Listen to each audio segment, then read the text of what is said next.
Creating tables with JSON columns are as easy as assigning the JSON type to a column.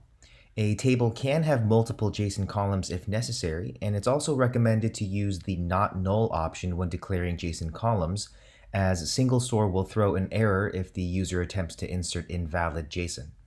So here we see a create table statement for the asset management example we discussed previously. We have the asset tag's ID, the name, description, and a properties column that we've typed as JSON. Now indexing data in JSON columns. If you are needing to index data stored within a JSON column, you'll need to extract that into a persisted computed column first.